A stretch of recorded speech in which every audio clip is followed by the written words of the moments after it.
nous allons parler d'innovation et d'innovation de rupture, celle qui change la donne, celle qui crée des nouveaux marchés, et voir comment l'Europe se positionne sur ces domaines. Je me présente, je suis Stéphane Baranski, rédacteur en chef du magazine Aérospatium. Je couvre le secteur spatial depuis 25 ans, et en 25 ans, j'ai entendu beaucoup d'idées reçues sur les innovations, notamment l'idée qu'elles n'avaient lieu que dans la Silicon Valley. Par mon expérience, je peux vous dire que la vallée de la Garonne et la vallée du Var, ce n'est pas mal non plus. On y fait beaucoup de choses très intéressantes. J'ai connu l'époque où Iridium devait remplacer, rendre obsolètes tous les satellites géostationnaires. Donc évidemment, un peu de panique. Il se trouve que la semaine dernière, j'ai vu la deuxième génération d'Iridium, construite par Thales Alenia Space, en Arizona. Donc, à qui l'innovation a-t-elle profité? Je vous laisse juger. Pour discuter, pour évoquer, pour débattre, j'ai la chance d'avoir 3 invités prestigieux. Honneur aux dames, je commence par Madame Geneviève Fioraso, députée de l'Isère, mais surtout ancienne ministre et ancienne secrétaire d'État à la recherche et qui a défendu les couleurs du spatial lors de plusieurs ministériels de l'ESA. Voilà. Plusieurs commencent à 2. À ma gauche, Monsieur Jean-Jacques Dordain, qui détient le record du nombre de mandats de directeur général de l'ESA et de ministériel. Ouf. Et enfin, Monsieur Jean-Louis Gall, dont j'ai eu la chance de voir les satellites à Phoenix la semaine dernière, donc PDG de Thales Alenia Space. Pour commencer, je vais laisser la parole à Madame Fioraso, parce que l'innovation, c'est aussi un choix politique. Et j'aurais voulu donc avoir votre position et votre avis sur la question. Merci d'avoir organisé ce forum. Moi, ce que je constate quand même, c'est que on parle à nouveau de l'espace. Depuis 1 an ou 2, on en parlait, c'était resté assez confidentiel. On parlait de la famille du spatial. Et moi, je vois avec plaisir que finalement, le digital, l'arrivée de nouveaux acteurs, stimule. Donc, il faut pas avoir peur. Il faut pas avoir peur des nouveaux acteurs. Il faut pas avoir peur de ce qui bouscule, parce que finalement, c'est le meilleur stimulant pour innover. Ne pas avoir peur et puis s'appuyer sur nos atouts, être un peu fier de nous. Je le dis aussi aux médias. Pas seulement à la tribune, parce que je constate que souvent on est extrêmement indulgent vis-à-vis d'acteurs qui n'hésitent pas à dire qu'il y a des échecs et qui rebondissent de leurs échecs, mais au moindre dysfonctionnement d'un de nos opérateurs, on crie au gaspillage d'argent public. Donc je pense que 1, faut pas avoir peur, 2, faut être fier de nos atouts scientifiques, technologiques, nos opérateurs. Et quand je dis nous, c'est la France au sein de l'Europe, immédiatement, avec l'Agence spatiale européenne. Et puis, il faut peut-être réapprendre le goût du risque. Moi, j'ai été très frappée. Vous savez, vous le savez peut-être pas, je suis en charge d'une mission que m'a confiée le Premier ministre sur l'aval de la filière du spatial pour la France. Le socle est assuré, du moins je l'espère et je le crois, avec Ariane 6, un agenda, des délais et puis surtout un budget à tenir, mais enfin une organisation qui s'est mise en place pour que tout cela fonctionne bien. Sûrement des évolutions à prévoir, mais ça peut se faire en parallèle. En aucun cas, ça ne doit retarder le moment du premier lancement d'Ariane 6, parce que là, pour le coup, la compétition internationale ne nous le pardonnerait pas. Et c'est vrai qu'elle est de plus en plus rude, mais le Premier ministre m'a demandé, avec les 3 ministres de tutelle, et en particulier la recherche, un ministère que je connais bien, m'a demandé de regarder, de considérer l'aval de la filière, les services, les applications, les constellations de satellites, comment tout ça pouvait s'articuler avec, je refuse de dire le new space, parce que ça supposerait un old space, il y a le space. Voilà, il y a l'espace et je pense que tout ça est complémentaire et doit s'articuler. Donc, en aucun cas opposer un ancien monde à un nouveau monde, mais en revanche, développer fort de notre technologie, fort de notre compétence scientifique, fort de notre agence, le CNES, fort de notre position au sein de l'ESA et en Europe, qui est reconnu comme leader, mais qu'il faut aussi tenir. Fort de notre investissement public, 2 milliards 160 millions d'euros chaque année, c'est pas rien. C'est peut-être jamais suffisant, mais c'est quand même important dans un budget du ministère de la Recherche qui, pour la recherche, est à 7,7 milliards. C'est quand même presque le tiers. Et un budget global public pour la recherche qui est de 15 milliards. Voilà, donc sans compter la part privée.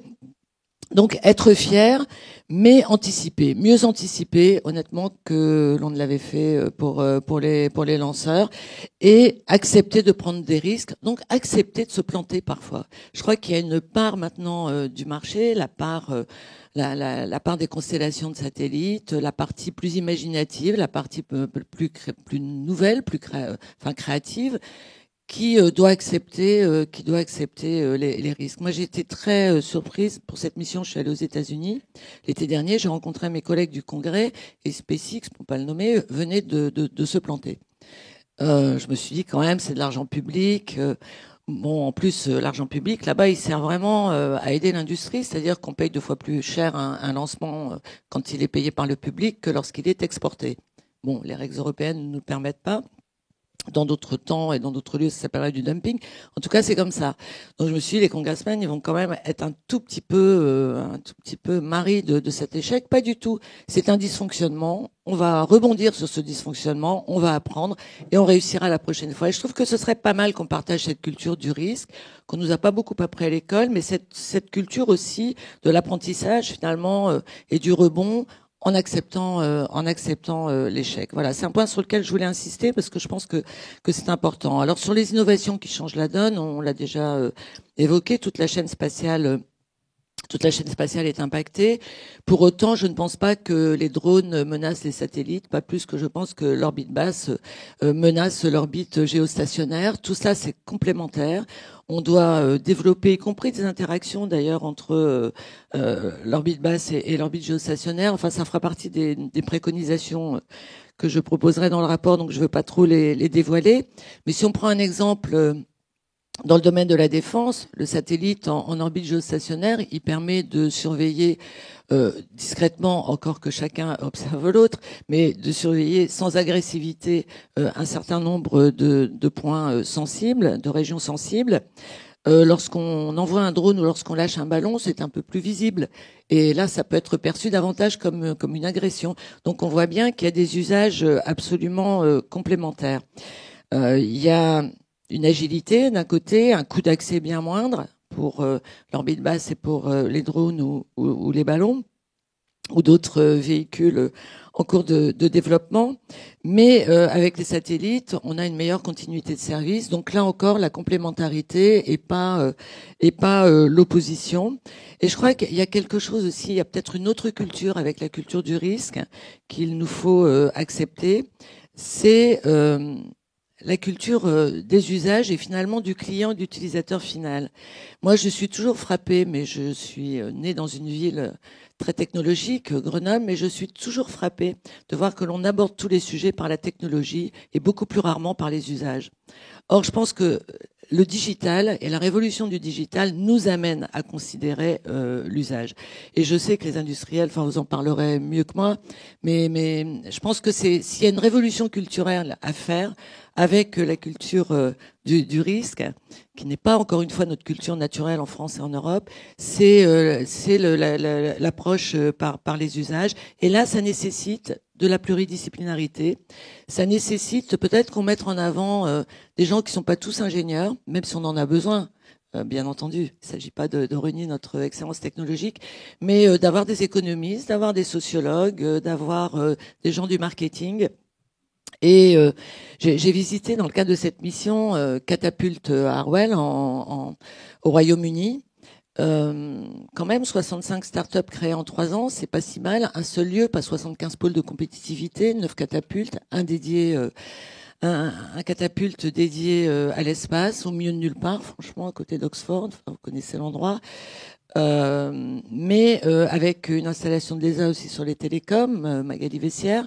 Donc une concentration extrême, ce qui n'empêche pas qu'il y a des lieux de production et de recherche un peu partout dans le pays. Et ce qui m'a frappé, c'est que les jeunes femmes qui dirigeaient, les jeunes femmes, jeunes femmes qui dirigeaient Catapulte spatiale, l'une venait de la finance et l'autre du développement économique. Et c'est peut-être pour ça aussi qu'on avait réussi à créer 65 entreprises en 3 ans. Donc ce que je veux dire, c'est qu'il nous faut peut-être diversifier les cultures, diversifier côté digital, davantage de data mining, davantage de data scientists, ouvrir, ce que font déjà d'ailleurs les industriels, mais ouvrir davantage à la diversité disciplinaire. Et je trouve que l'ouverture aux femmes, ça fait partie aussi de l'ouverture. J'ai aussi fait un peu de benchmarking en Italie. Quand j'ai posé la question sur les femmes, on m'a fait répéter tellement ce sujet paraissait incongru. Women, c'était un gros mot. Donc je pense qu'on a aussi des progrès à faire. À la NASA, c'est une femme qui risque de prendre la suite de Charlie Bolden. Donc voilà, des approches davantage usage et une ouverture de la famille. La famille du spatial, c'est bien, c'est sympa. Au bout d'un moment, on se connaît tous, mais c'est pas mal aussi d'ouvrir la famille. Et je pense que l'approche par les usages, puis la révolution numérique et finalement la cohabitation de deux cultures. La culture des équipements, des infrastructures, des gros satellites, mais la cohabitation avec une culture plus fluide, plus réactive, les startups, ça va ouvrir la famille. Et je pense que c'est toujours bien quand on veut travailler immédiatement à l'international, et c'est quand même l'objectif, c'est créer des emplois, travailler à l'international, exporter. Ouvrir la famille, je pense que c'est aussi une bonne chose, voilà. Et favoriser le partenariat public-privé. Alors c'est une socialiste qui vous parle. Moi, je suis complètement favorable au partenariat public-privé parce que je pense que chacun dans ses responsabilités, chacun dans ses missions, ça amène davantage de réactivité, ça amène aussi une prise de risque de la part des industriels qui est plus grande. Alors c'est vrai que c'est un marché qui est à la fois institutionnel et commercial, donc il y a toujours un mélange. Comme c'est une filière duale, défense et souveraineté, et puis application civile, mais il y a aussi un mélange entre l'institutionnel et le commercial. Mais je crois qu'on a tout intérêt à laisser faire aux industriels qui savent faire de la gestion de projet. Et je terminerai là-dessus. Ce qui m'a beaucoup frappé dans les visites que j'ai faites, c'est de voir qu'une entreprise, je peux la citer, comme Sodern, qui vient d'avoir un marché avec OneWeb, comme vous, pour la couverture Internet dans les zones qui n'ont pas accès aujourd'hui à Internet, eh bien, lorsqu'elle doit fournir 1800 viseurs d'étoiles au lieu d'en produire quelques dizaines, ce qu'elle a fait, c'est pas une révolution technologique, c'est une révolution organisationnelle. Ils sont passés au lean management et ils ont modifié leur façon de produire. Ce que je veux dire, c'est que l'évolution qu'on doit faire, elle n'est pas seulement technologique, elle est parce qu'il y aura une rencontre entre les coûts moindres et puis le coût d'infrastructure et d'équipements plus élevés. Ce qu'il nous faut, c'est une révolution culturelle, si le mot n'était pas galvaudé et un peu péjoratif. Mais je pense qu'il faut une nouvelle approche qui est une nouvelle approche pluridisciplinaire et pluriculturelle et organisationnelle, où tout le monde doit changer un peu sa façon de penser. Je pense que c'est ce que nous amènent ces nouveaux acteurs des GAFA. Ils nous amènent une nouvelle façon de réagir, une nouvelle façon de penser. Et je pense que c'est ça qu'il nous faut intégrer. Alors, c'est peut-être pas le sujet, mais je voulais vous faire passer ces messages. C'est ce qui me frappe après avoir eu une vision un peu globale et un peu internationale. Mais j'ai 2 personnes bien plus expérimentées que moi dans le domaine et qui pourront me contredire s'ils le souhaitent. Merci Madame Fioraso. Monsieur Dordain, donc en 3 mandats à la tête de l'ESA, plus toutes les fonctions que vous avez exercées avant, je pense que l'innovation, ce n'est pas du tout nouveau pour vous, paradoxalement. Vous êtes à l'origine d'une politique de partenariat public-privé très effective au niveau de l'agence. Donc, est-ce que vous pouvez nous présenter votre... Merci. Donc, je voudrais d'abord commencer par faire un commentaire sur le thème de la session, là, qui est une question. Et j'allais dire, ça participe à nourrir les idées reçues, comme vous l'avez dit. Parce que ce genre de questions, ça donne l'impression que l'innovation apparaît sur tous les véhicules, sauf sur les satellites. Et je peux vous dire que l'innovation, elle apparaît beaucoup sur les satellites et que les satellites d'aujourd'hui ne ressemblent en rien aux satellites d'hier et que les satellites de demain ressembleront encore moins aux satellites d'aujourd'hui, que ce soit en termes de taille, de coût, de performance. Et donc l'innovation, elle est aussi dans le domaine des satellites. Bon, ceci dit, l'espace, sa grande qualité, c'est de pouvoir collecter des données et de les redistribuer. C'est le rôle essentiel de l'espace. Collecter des données de l'univers, de la galaxie, du système solaire. Bon, on a collecté, notamment en y allant. Rosetta n'aurait jamais collecté toutes ces données sans aller vers la comète, mais aussi collecter des données en tout point de la Terre, que ce soit pour avoir des informations de la Terre elle-même, et ses 4 composantes, terre, océan, glace et atmosphère, mais aussi des activités qui ont lieu sur Terre, que ce soit donc le trafic et la pollution. Enfin bon, tout ça, c'est ce que ça permet de collecter ces données. Ça, c'est une caractéristique de l'espace. C'est le seul moyen de collecter des données légalement, au-dessus de n'importe quel pays de la Terre. Donc les aspects juridiques sont loin d'être négligeables dans les qualités du satellite. Autre qualité, c'est que ça donne des informations à plusieurs échelles, échelle globale et échelle locale. Ce qui est très important parce que souvent les causes sont globales et les conséquences sont locales, notamment en matière d'environnement. Enfin, le satellite, c'est un moyen de distribuer des données, que ce soit à des mobiles ou, encore mieux, sans infrastructure terrestre.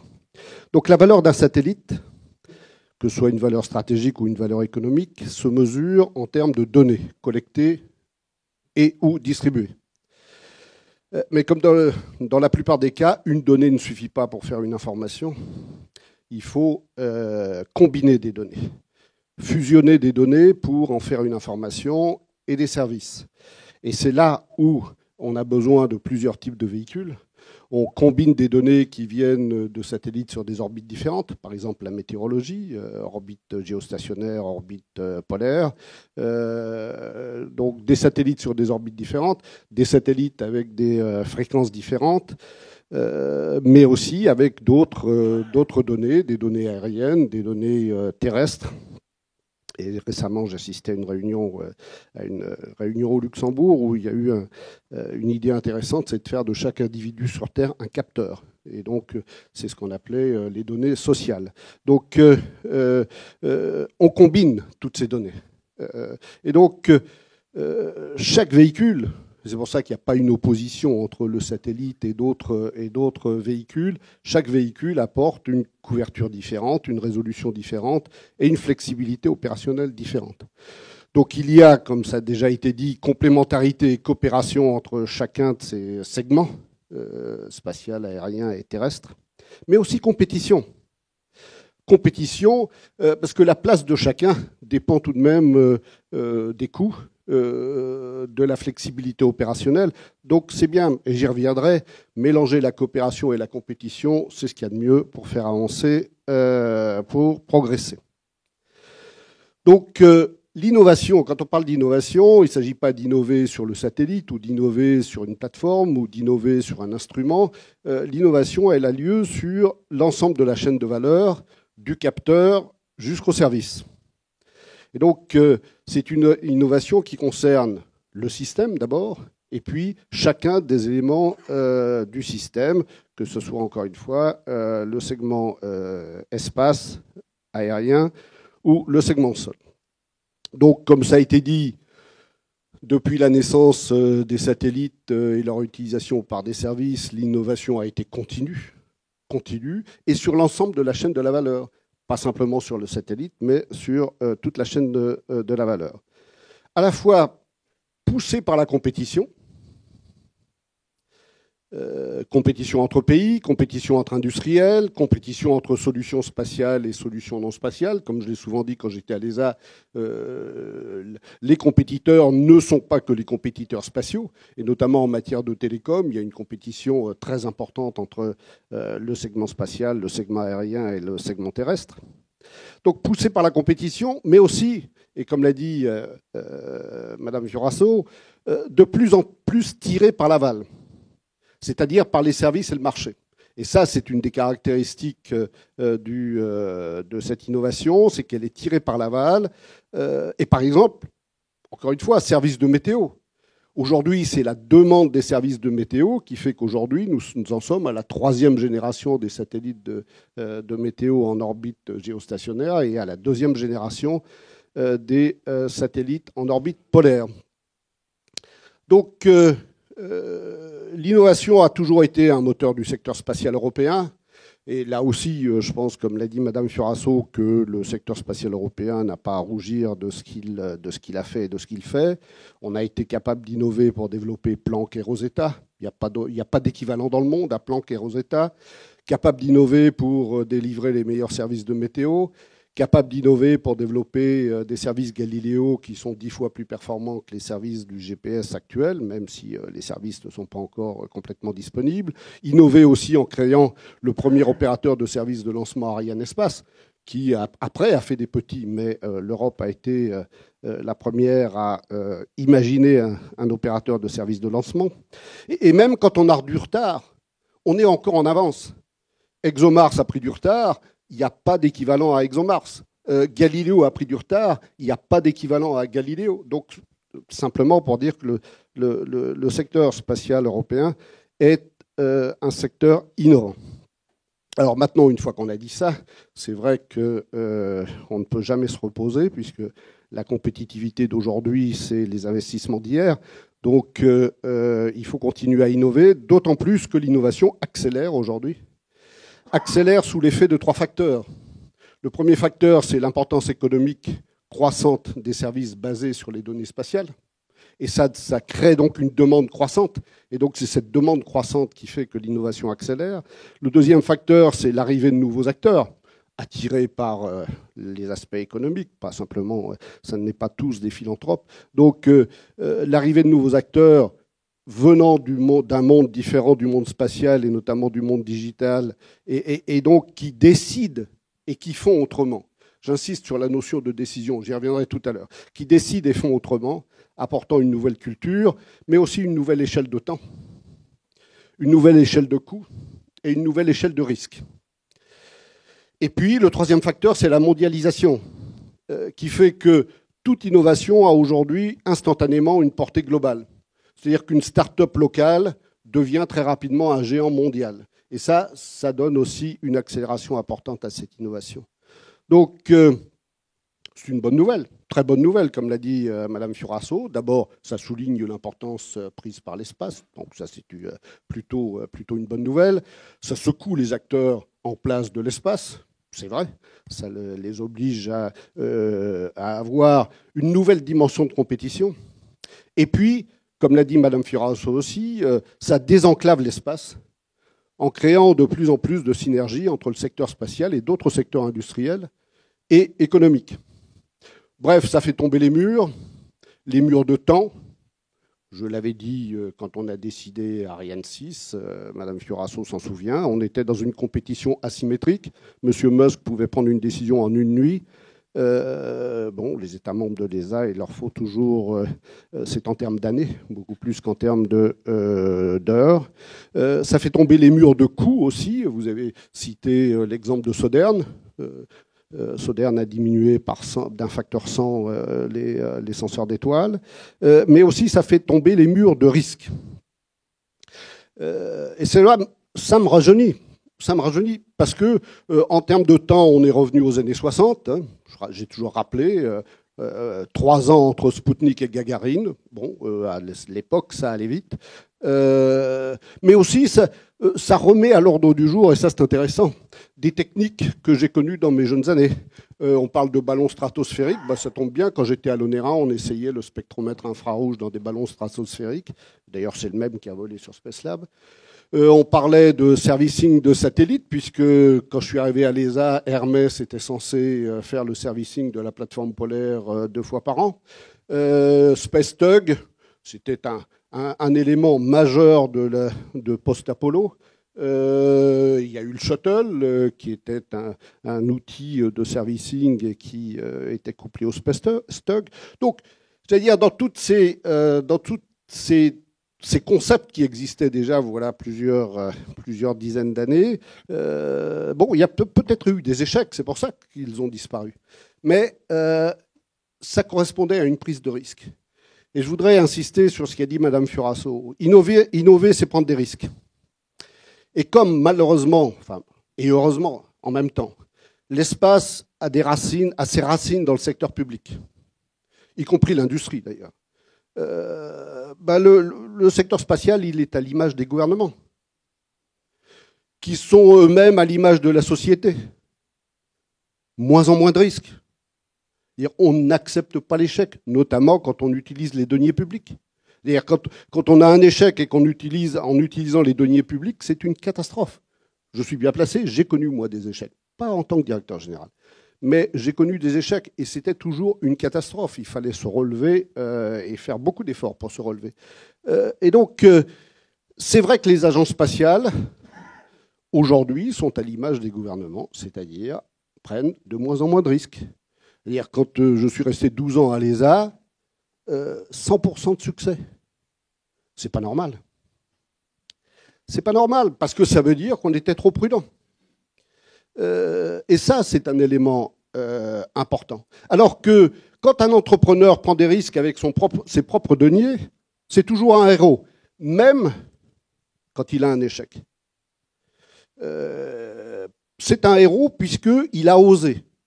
Et donc ça, c'est une grande différence entre le secteur public et le secteur privé. C'est la raison pour laquelle, et je terminerai là-dessus, c'est qu'il faut retrouver une culture de risque pour innover. Et pas pour échouer, bien entendu, pour réussir. Et donc, pour réussir, il faut d'abord partager les risques entre le secteur public et le secteur privé. C'est ce qu'on a fait à l'ESA en créant les partenariats publics-privés en matière de télécom. Il n'y a plus un seul programme à l'ESA de télécom qui ne soit pas sous forme de partenariat public-privé, où on partage les risques entre les États membres de l'ESA et industrie et opérateurs. En créant les incubateurs, les BIC, 11 incubateurs maintenant. Chaque incubateur ayant comme objectif de créer une start-up par mois. C'est l'objectif de chaque incubateur. Moyennant quoi, avec les 11 incubateurs, on a créé quelques centaines de start-up dans ces incubateurs de l'ESA et nettement plus de jobs, comme je l'ai dit dans certaines de mes conférences du temps où j'étais à l'ESA, nettement plus de jobs que SpaceX, mais avec nettement moins d'argent public. Donc, et aujourd'hui, je continue d'essayer d'innover en travaillant sur le projet de Space Resources pour le Luxembourg. La deuxième condition pour retrouver la culture des risques et tout de même avoir des succès, c'est l'éducation. Il faut absolument qu'on ait un système d'éducation qui donne de l'expertise, de l'expérience, mais aussi la culture de risque aux jeunes générations.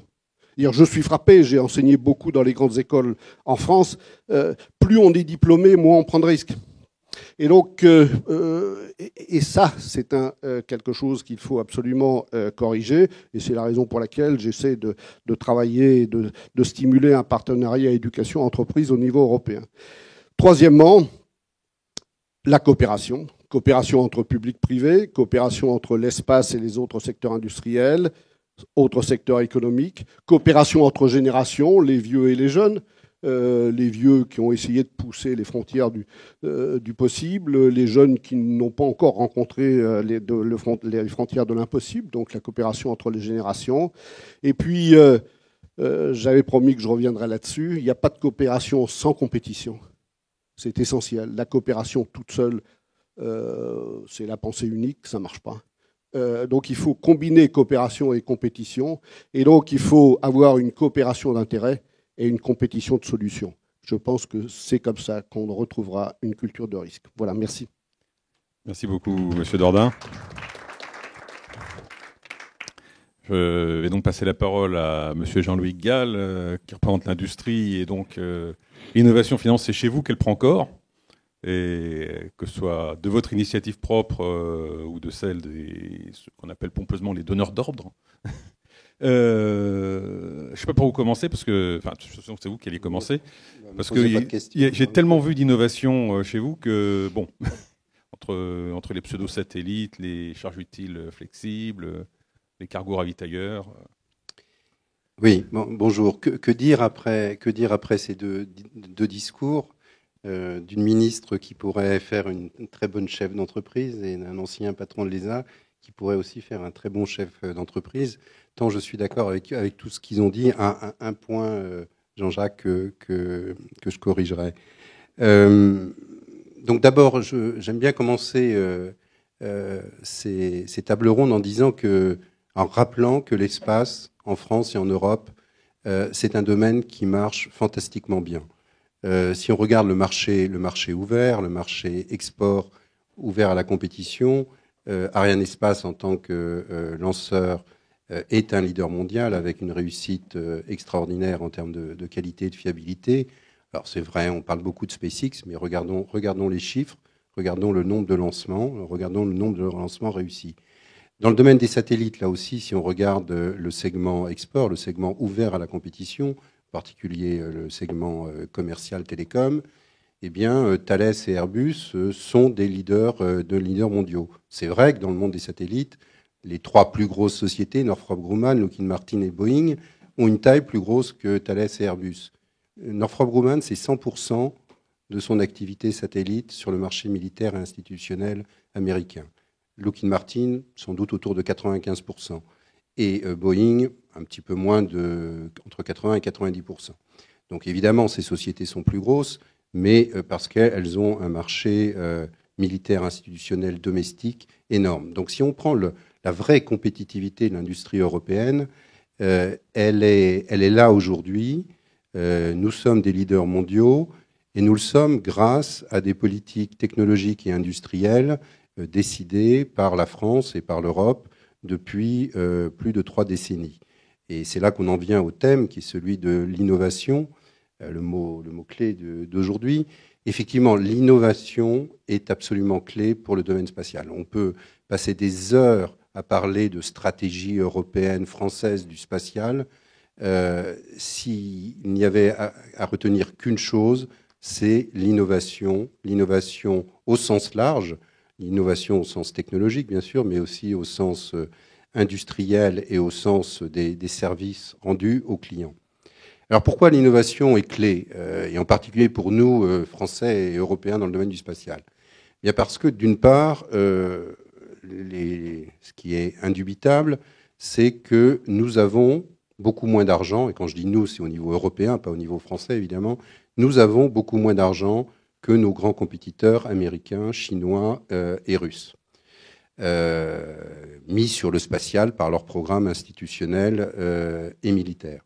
Deuxième chose qui est indubitable, les États-Unis d'Europe, ça marche un petit peu moins bien que les États-Unis, les vrais États-Unis.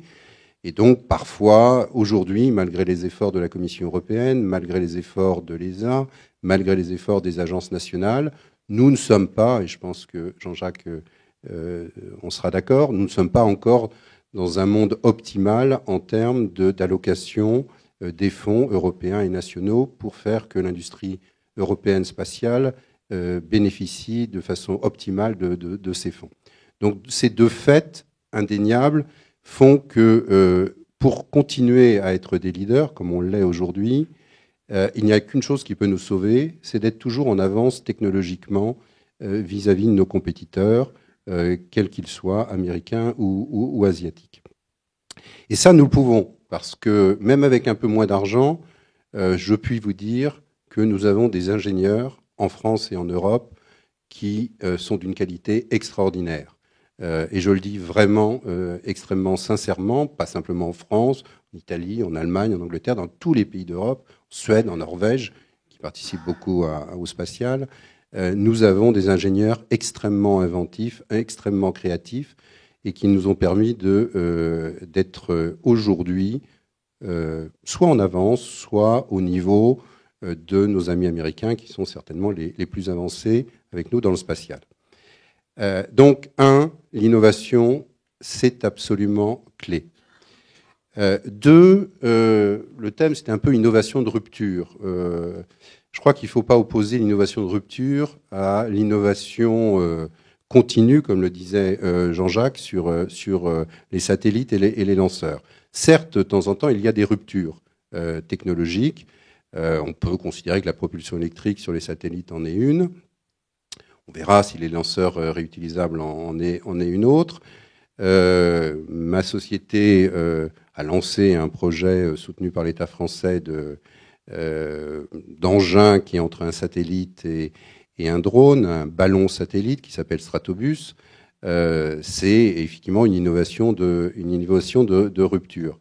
Mais ce qu'il faut peut-être savoir, c'est que bien que le monde spatial soit effectivement un tout petit peu conservateur. Pourquoi ? Parce qu'il a une spécificité, le monde spatial, c'est qu'on envoie des satellites ou des engins dans l'espace pour 10, 15, 20 ans, et que c'est le seul engin technologique qu'on ne peut pas réparer aujourd'hui. Donc la qualité, la fiabilité est absolument clé, ce qui fait que l'ensemble de la communauté, les clients, sont un peu réticents à prendre des risques majeurs. Néanmoins, derrière ce conservatisme sur lequel on appuie trop, je puis vous dire que l'innovation, elle est permanente sur les satellites.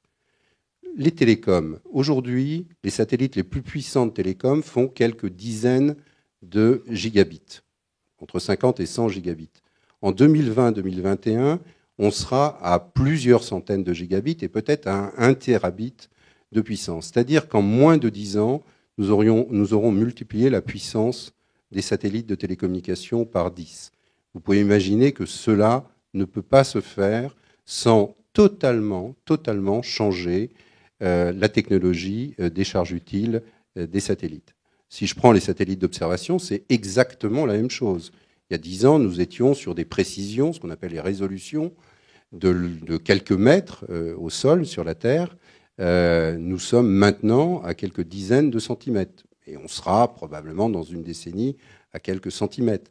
Donc là encore, cette multiplication par 10 en une décennie de la performance des satellites ne s'est pas faite sans rupture technologique.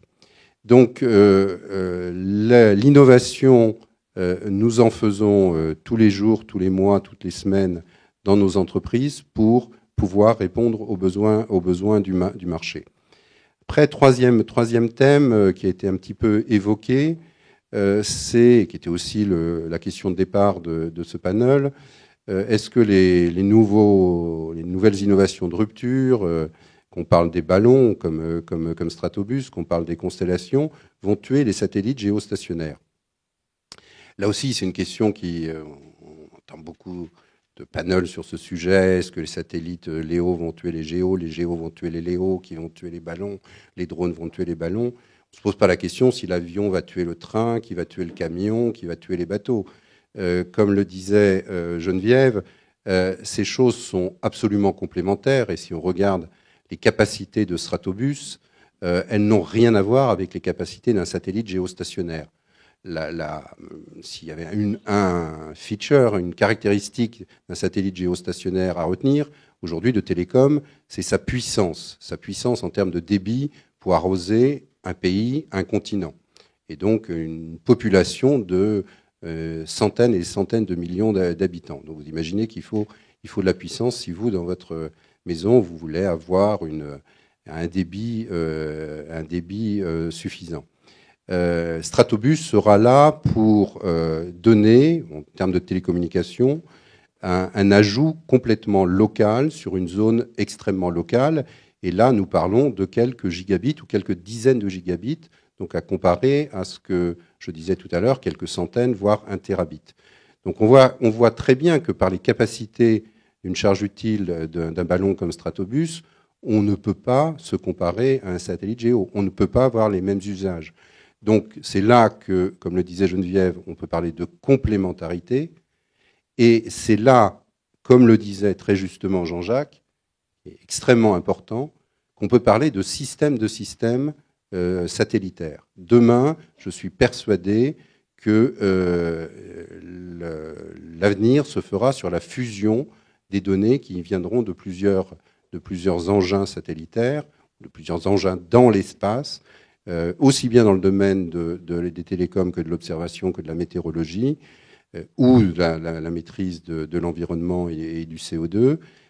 C'est la fusion de capteurs qui viendront d'engins complètement différents qui nous donneront les informations les plus précises et les plus robustes.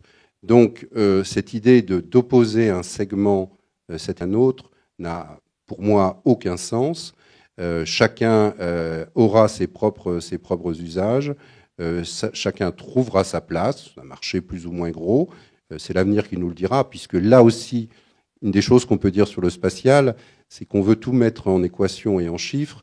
C'est absolument impossible de prédire de façon extrêmement précise ce que seront les marchés de demain. Si c'était le cas, les opérateurs se poseraient moins de questions pour investir sur des satellites.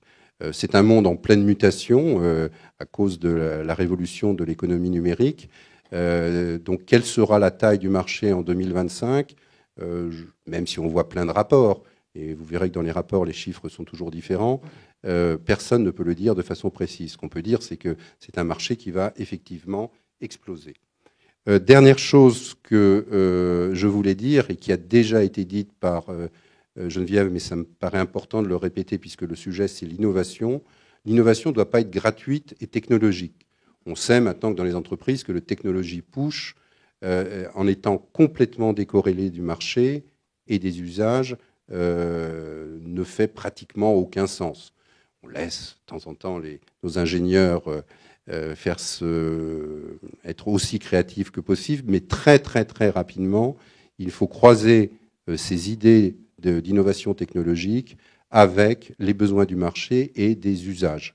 Et c'est là où on a encore un gros effort à faire sur le spatial, et en particulier en Europe, mais partout dans le monde, c'est de se poser, de passer plus de temps sur effectivement les usages du spatial dans tous les domaines et ce que peut apporter le spatial dans tous les segments de marché, y compris l'aéronautique, qui est un marché qui va exploser dans la connectivité aéronautique, qui va exploser dans les 5 années à venir. Et à partir de ces usages, à partir de l'apport en valeur ajoutée qu'on apporte aux citoyens européens, aux citoyens français, eh bien, on développera les technologies qui répondront à ces usages. Donc, cette notion d'innovation, évidemment, mais on le sait dans toutes les entreprises, elle doit être croisée, fertilisée par des études marketing aussi précises que possible pour se polariser sur les technologies qui vont être vraiment porteuses pour le futur. Merci beaucoup, Monsieur Gall. Alors, je suis extrêmement embêté, car vous avez été passionnants tous les trois, et vous avez systématiquement répondu à toutes les questions que j'avais préparées. Ce qui tombe bien, car l'heure tourne. Donc, s'il y a des questions dans la salle, ne vous battez pas, monsieur.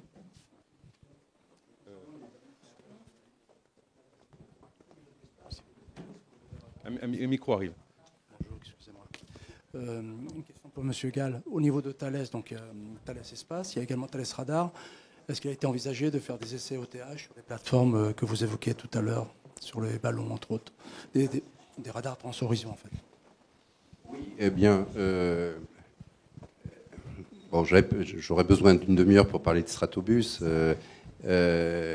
Un des avantages de Stratobus, c'est de pouvoir faire aussi des démonstrations en vol. Dans l'espace, Jean-Jacques le sait bien, la notion de démonstration en vol d'une nouvelle charge utile est extrêmement importante. Il n'y a que dans l'espace qu'on peut savoir si elle fonctionne correctement. Et évidemment, ça pose un problème puisque ça coûte assez cher, sauf à utiliser des microsatellites qu'on met en plus sur les lancements. Mais Stratobus, effectivement, nous permettra très facilement, puisque c'est un ballon qui monte tout seul à 20 km d'altitude et qui peut redescendre quand on le veut. Et vous pouvez le redescendre au bout d'une semaine, si vous voulez, ou d'une journée, si vous voulez. Donc, effectivement, il va nous permettre de tester aussi un certain nombre de charges utiles. Et puisque vous parliez de Thales, effectivement, on va utiliser, dans un premier temps, c'est-à-dire entre 2019 et 2023, des charges utiles qui sont déjà existantes, et en particulier des pods qu'on utilisera et qu'on mettra sur les ballons pour de l'observation. Là aussi, cet exemple montre qu'il ne s'agit pas d'opposer différents équipements, qu'ils soient terrestres ou aéronautiques ou spatiaux, et qu'on voit bien qu'on pourra, sur des engins qu'on peut appeler stratosphériques, spatiaux, qu'on pourra mettre des capteurs qui, pour le moment, étaient plutôt des capteurs soit aéronautiques, soit terrestres. Madame Furaso, vous vouliez rajouter quelque chose ? Oui, Jean-Jacques Dordain parlait à juste titre de l'éducation. Moi, je voudrais dire que j'observe qu'il y a de plus en plus de ce qu'on appelle à Grenoble CESUG, c'est-à-dire des centres universitaires où on forme des étudiants avec des accords avec des entreprises en alternance, étudiants DUT, des étudiants d'ingénieurs, des étudiants d'universités scientifiques, des étudiants des sciences sociales, parce qu'il y a des modèles économiques qui sont différents avec ces nouveaux acteurs et qu'il faut aussi, quand on parle du réutilisable, voir quel est le modèle économique, à quel type de cadencement, de lancement cela correspond. Ça peut être valable, pertinent aux États-Unis et pas pertinent en Europe. Et donc, il y en a à Toulouse, il y en a à Montpellier, il y en a en Île-de-France, il y en a à Grenoble. Et je pense que ça participe de cette culture. Corrélé à la culture, il y a la communication. Alors, je sais que ça paraît trivial, mais vous allez à la Cité des sciences de la Villette. Moi, je fais partie du conseil scientifique maintenant. Je leur ai dit l'autre jour, on peut seulement acheter des fusées de la NASA. Ça me paraît pas tout à fait normal. Il n'y a pas l'ESA. Vous allez au magasin de la NASA aux États-Unis, vous avez des pyjamas NASA. Les petites filles en ont. Il y a pas. Oui, je sais.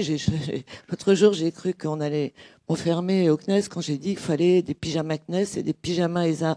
Mais la culture dans la société, ça se fait aussi par les goodies. Ça se fait aussi par des t-shirts Rosetta. Les t-shirts Rosetta.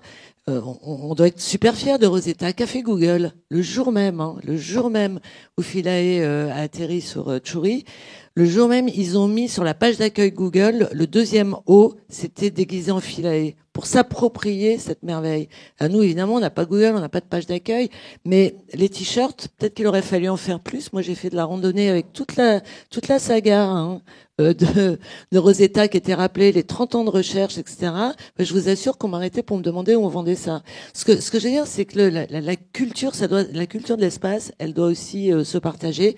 Ça vous paraît peut-être trivial, mais je pense que si les Américains s'approprient tellement et de façon patriotique l'espace, le fait de repousser des frontières, repousser des limites, c'est aussi parce qu'il y a cette culture extrêmement populaire et ouverte. Puis le dernier point sera plus institutionnel. J'ai quand même été ministre et puis je suis députée. Donc j'ai mis en place quand j'étais ministre un co-space qui regroupe tous les acteurs, y compris les clients. Ça me paraissait intéressant, les opérateurs, évidemment. Ariane Espace, que j'ai pas cité, donc je le cite, qui a 72e vol sans lancement sans anicroche il y a 2 jours. Donc bravo Ariane Espace. L'agence, évidemment, le CNES, et les clients et des startups, y compris des startups du numérique, parce que ça me paraît important, pour définir des actions communes. À l'image des ABIC, mettre dans les pôles de compétitivité, 4 pôles ont été choisis, ce qu'on appelle des boosters, c'est-à-dire des accélérateurs de start-up. Et ça, je pense que c'est une action qui est aussi importante. Et dernier point, l'État, c'est aussi un activateur de démonstrateurs, parce que les applications dans le domaine viticole mettent moins d'entrants dans les cultures agricoles, que ce soit la vigne ou d'autres cultures. Tout ça, c'est possible grâce à l'espace. Les applications dans les télécoms, la couverture des zones blanches. Faut pas faire croire que la fibre ira dans les régions montagneuses ou dans les régions où il y a que quelques centaines d'habitants. Donc toutes ces applications, les applications médicales, les applications environnementales, les applications qu'on imagine peut-être même pas maintenant, parce qu'il y a beaucoup d'inconnus toujours et de surprises dans l'espace, l'État, par ses différents ministères, doit être un donneur d'ordre avec des démonstrateurs. Ça, je pense que c'est un rôle de l'État, et c'est au moins aussi utile qu'une subvention, un démonstrateur. Ça veut dire, là aussi, que la culture du spatial doit être davantage partagée, y compris auprès des décideurs. Certains croient qu'il n'y a que la fibre. Non, la fibre, c'est important, mais il y a aussi les satellites.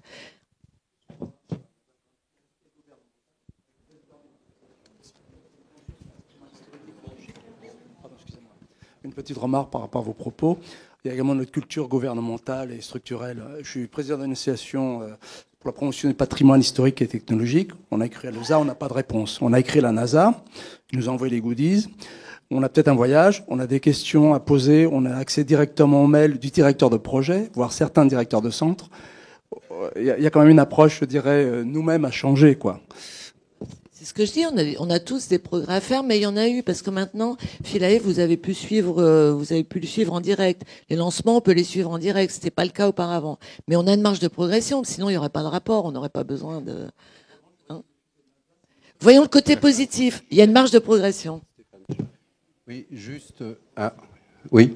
juste rajouter quelque chose que j'avais dit, qu'il y avait un seul petit point avec lequel je n'étais pas d'accord avec Jean-Jacques, c'est quand il a parlé de l'investissement privé. Alors c'est vrai qu'on a là aussi un déficit par rapport aux États-Unis sur le volume des fonds d'investissement, mais moi j'appartiens à une société privée avec des actionnaires. Je puis vous dire que des actionnaires qui ont une certaine puissance de frappe financière.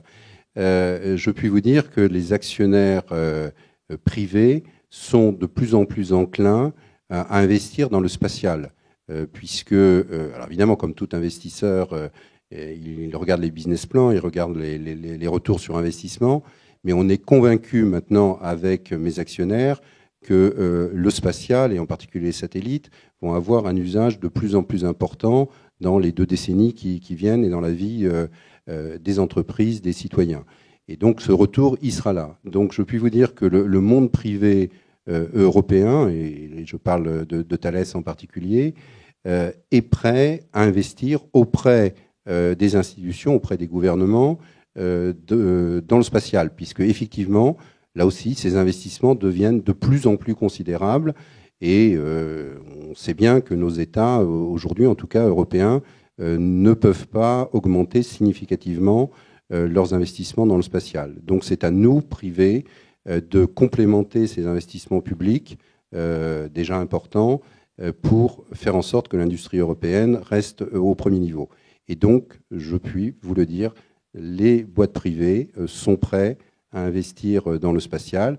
Alors, reste la problématique des fonds d'investissement purs, effectivement, qui sont beaucoup moins volumineux et nombreux qu'aux États-Unis. Mais je dirais que c'est un marché, entre guillemets, ces fonds d'investissement, qui est un marché mondial. Donc, on peut aussi trouver des fonds d'investissement non européens, asiatiques ou même américains, qui seront prêts à nous supporter dans des projets, si tant est qu'ils sont persuadés qu'ils auront un bon retour sur ces projets. Donc, on va de plus en plus vers des PPP entre le privé européen et la Commission, l'Agence spatiale européenne et les agences nationales européennes. Alors, j'aurais juste voulu faire un peu un mélanger de tout ce qui vient d'être dit. Donc, il y a beaucoup d'innovations en vue et en action sur les satellites, mais le problème du satellite, c'est finalement qu'il y a un grand manque de visibilité, puisque une fois qu'il est lancé, il est là-haut, on ne le voit plus. Alors, à quand des innovations un peu plus, je dirais, visibles, voire, j'oserais le mot, sexy. Par exemple, on en parlait tout à l'heure, le Space Tug pour aller réparer, modifier, désorbiter les satellites. Est-ce que c'est une innovation qu'on nous annonce depuis au bas mot 30 ans, plus que ça même. Non, mais c'est-à-dire qu'au-delà de 30 ans, je n'étais pas encore dans le circuit. Est-ce que c'est quelque chose qu'on peut espérer voir venir bientôt ou pas encore ? Je vais peut-être juste un mot. Je ne crois pas me souvenir que j'avais critiqué l'investissement privé européen, mais c'est peut-être une question d'âge. Donc, puisque j'ai dit qu'il n'y a plus un seul programme de télécom à l'ESA qui ne soit pas sous partenariat public-privé. Et donc, il y a un investissement privé important en matière de télécom. Les incubateurs, il y a aussi beaucoup d'investissements privés. Et puisque ça me donne l'occasion d'en parler, moi j'ai fait le calcul du rapport investissement privé, investissement public en Europe et aux États-Unis. Il y a plus d'investissements privés en Europe qu'aux États-Unis relativement à l'investissement public. Donc je ne pense pas, je ne suis pas négatif sur l'investissement privé européen, même si là aussi on peut innover. Pour revenir au Space Tug, oui, moi j'ai connu les discussions post-Apollo entre les États-Unis et l'Europe dans les années 70, où on parlait déjà de Space Tug. Donc ça n'est pas un concept nouveau. Moi je pense que le Space Tug sera là quand il y aura un intérêt économique. D'ailleurs, aujourd'hui, la question, la réparation en orbite, le shuttle était déjà un système qui récupérait des satellites en orbite pour les ramener et éventuellement les relancer. D'ailleurs, il l'a fait, je crois, une fois à ma connaissance. Donc, ça n'est pas non plus quelque chose qui n'a jamais existé, ça a existé. Je pense que de toute façon, le Space Tug apparaîtra. Je veux dire, la technologie existe. Je ne pense pas qu'il y ait énormément. Je veux dire, l'ATV est une démonstration extraordinaire de pouvoir faire des rendez-vous très précis en orbite, y compris d'ailleurs avec le 5e ATV, avec des cibles qui ne sont pas coopératrices. Donc pour moi, le Space Tug viendra quand économiquement il y aura un intérêt pour un Space Tug. Ça sera lié ou à des grands programmes d'exploration.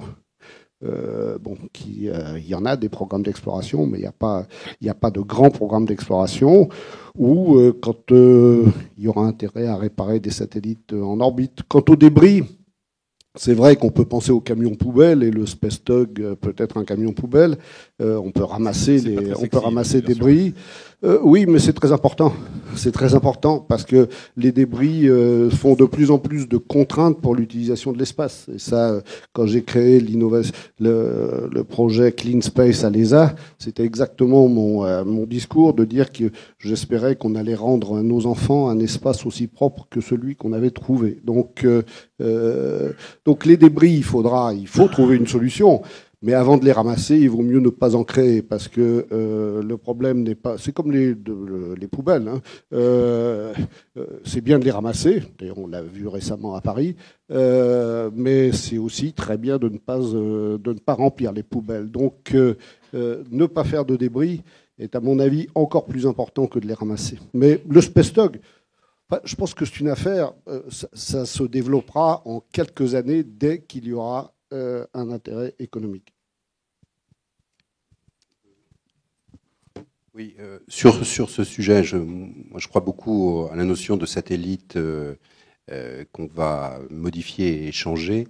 Et d'ailleurs, si on regarde le concept des constellations, c'est déjà ça.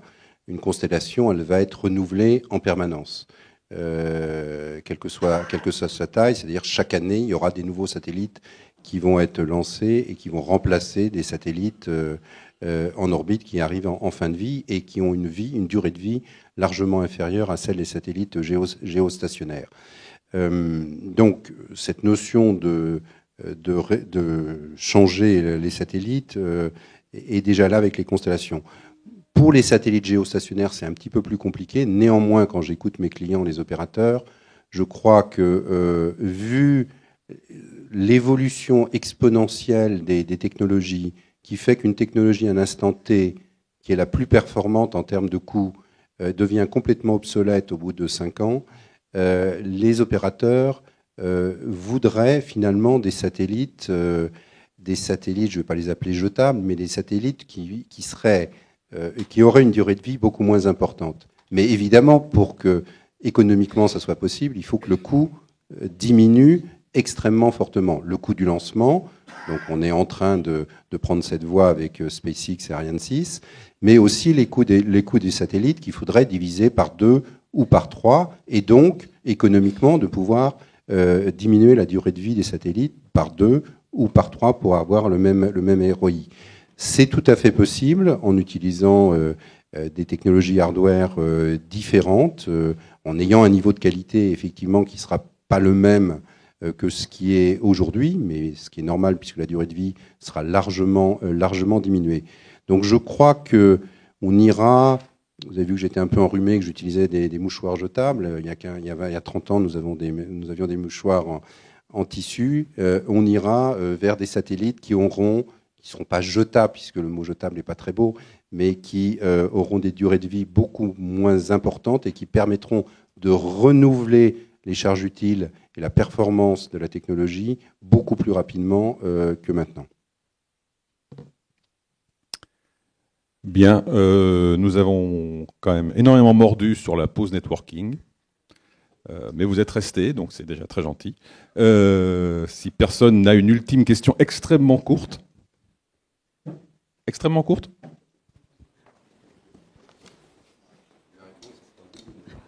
Vous parliez de projets sexy tout à l'heure. Est-ce qu'il y a des projets de tourisme spatial low cost, par exemple avec Stratobus, où il y a peut-être des ouvertures intéressantes dans ce domaine-là? Est-ce qu'il y a des projets qui se dessinent? Donc la réponse pour Stratobus, c'est non.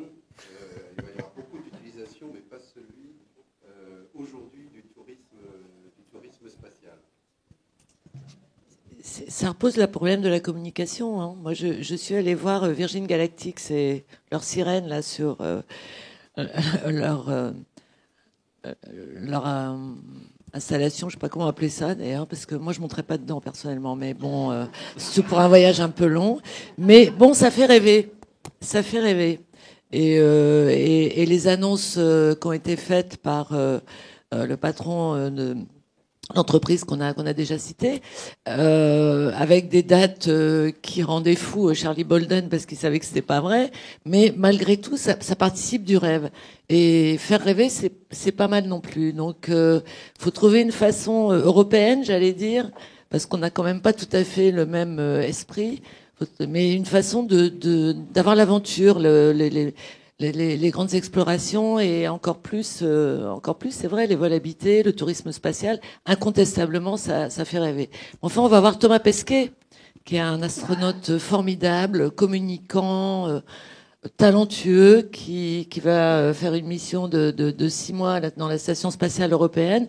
Moi, je dis aux communicants, mais vendez-le, interviewez-le, montrez-le à la télé, en prime time, comme ça a été fait pour l'astronaute anglais. Ce serait quand même un peu gros qu'on ait mis sur une chaîne française en prime time à 20h aux actus un astronaute anglais et qu'on fasse pas la promotion de notre astronaute français, Thomas Pesquet, absolument formidable. Eh bien, je vous remercie tous.